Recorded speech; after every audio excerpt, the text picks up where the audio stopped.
You can be a talker or you can be a doer, you know, and I'm surrounded by doers. Like my sister Ava DuVernay, that's a doer. You know, you look at Tyler Perry, that's a doer. You look at Oprah, that's a doer. You know, these are people who are huge inspirations to me. And the reason they are consistently listened to is they don't wait for permission. They just get on and do it.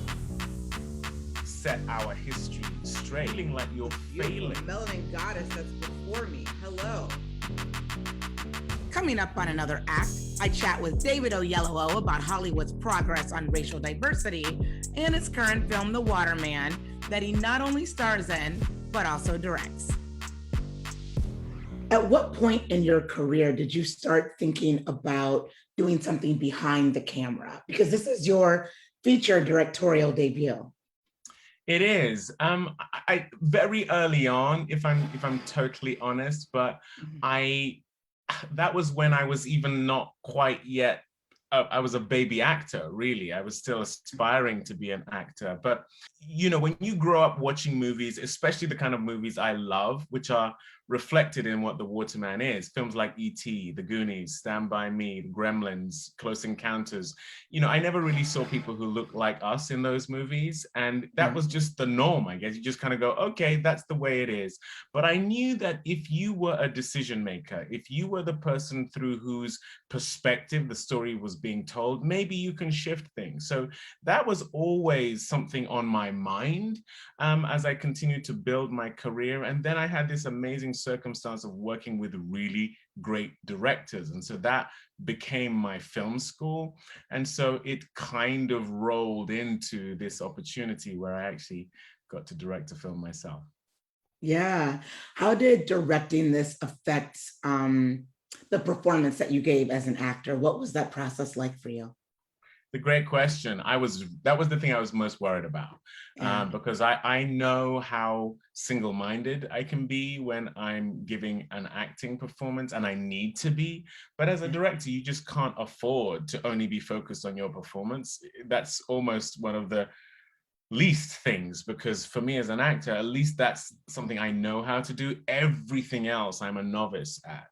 And so my wife was actually huge for me from this point of view. I had her on set with me as my kind of BS monitor, because she knows me more than anyone. And if it felt like I was phoning it in or that the performance was off, you know, I sort of had her to turn to.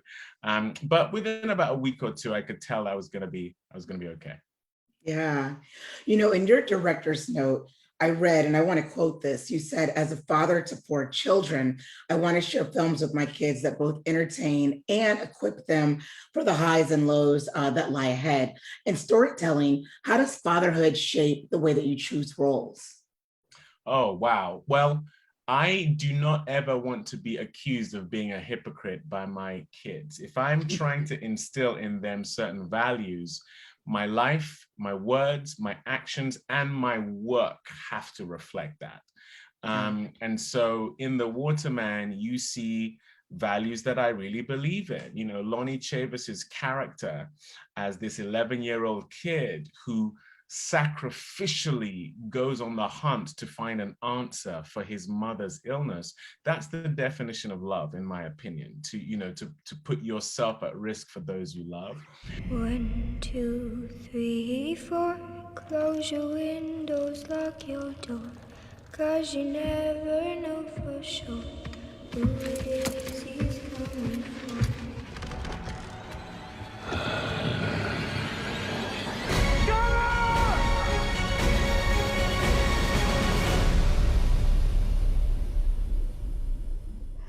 To see a father who is very fallible, who is not perfect, but also loves his wife and his son and is prepared to do anything to save his son. You know, these are all values that I think are at the core of what makes a family function. And what I also loved about the script in terms of The Waterman is that it showed both love and dysfunction coexisting. You know, sometimes in films we get simplistic and it's like, oh, there's just a wonderful family, everyone loves each other, and that's the way that is, or it's a dysfunctional family and everything's terrible. Well, the universal truth is that both of them coexist, and it's about how love enables you to triumph over those adversities, regardless of who you are, where you're from, or what you look like. Those are just universal truths. And you and I've talked about this before, but the conversation about, race certainly applies to Hollywood now. This last year has been a really interesting moment for many industries, but Hollywood in particular, because it is a very visible industry. Do you feel that changes are happening? Because I think an important part of that conversation was about who's behind the camera, and not just directors, but producers, of which you also are a producer, but also in who gets to decide which stories are being told. Are you feeling a shift right now? I'm feeling a shift, but the ultimate shift, Kelley, is going to be ownership. When we own our art, when we are financial participants in terms of what gets disseminated to the world, when we are no longer working for people who don't look like us, who maybe for a moment, whether it's white guilt or whatever they perceive to be the cultural shift, is governing why they're making certain decisions. For generational change, for the normalization of the marginalized, those marginalized need to no longer be defined as such, because to be marginalized is to be treated differently on the basis of your race. Ownership is power. Power means that then you can just be you wherever you are unapologetically. And so, yes, I think there are changes, but honestly, the ceding of power when it comes to who gets to own what is going to be the ultimate change, and we are not there yet. I think we can learn a lot from how you interact with Gunner's ambition and determination. As mythical as his quest for his mother, who is played by Rosario Dawson, of course, is, what did you take away personally from directing and acting with this type of hopeful character? Oh man, I mean, what I really loved about the father-son element of this is that it starts out dysfunctional. It starts out with acrimony. There is a disconnect, and Rosario's character is very much trying to bring her husband and son together. But that's not because they don't love each other. There's just a misunderstanding. This guy's been in the Navy. He's a bit of a man's man, doesn't really understand this creative kid of his. And, I have 3 sons and a daughter. And for a fact, I can identify with just feeling like you're failing to connect with your child because of the specificity of who they are, what they're going through, what you're going through, the stage you're at, your preoccupations and priorities, the absences because of work and all this kind of stuff. But at the end of the day, the fact that this father and son learn more about each other through this adversity is just such a beautiful element, and I just loved seeing that through the course of the script and the film. Got any money? Yes, but I'm still gonna need money to buy supplies. Supplies for what? I'm going to find the waterman. Come into my office. I just want to know if the waterman is real. But that forest is alive. Being in those woods all alone, no chance to escape. I know how to make you better. Do you know what he meant by that? There's some weird stuff going on. It's a sign. They're getting close. Run! Hope is a powerful force. It made you see Gunner! what you wanted. I'm gonna find him. It made you see me. So is the intention moving forward that you will have a behind the scenes voice in every project that you work on? Not every project I work on. I'm here in the UK at the moment doing a thing for HBO with myself and Gugu Mbatha-Raw. We're doing a thing called the Girl Before. And I love just being able to come in and do a 4-episode limited series where I'm not producing, I'm not directing, can just focus on being an actor. It's a great story. I love doing that. But, I'm definitely going to always want to, God willing, be able to participate in the perspective, in the storytelling, because I just love it. The Waterman was the 6th film I've produced. I've now done another one called Solitary as well that I produced, and that, you can either complain about the lack of representation of us, or you can do something about it, especially when you've been given a platform to be able to do so. And I intend to continue to do so. Absolutely. Do you feel that you're being listened to in a way that maybe you weren't before when you were just acting, because you also are able to go inside of meetings, with people with green light power and so on and so forth? And at what point did you notice that change, if in fact there was a change? Yeah, another great question. Yes, is the reality, but that's because you can be a talker or you can be a doer. And I'm surrounded by doers, like my sister Ava DuVernay. That's a doer. You look at Tyler Perry, that's a doer. You look at Oprah, that's a doer.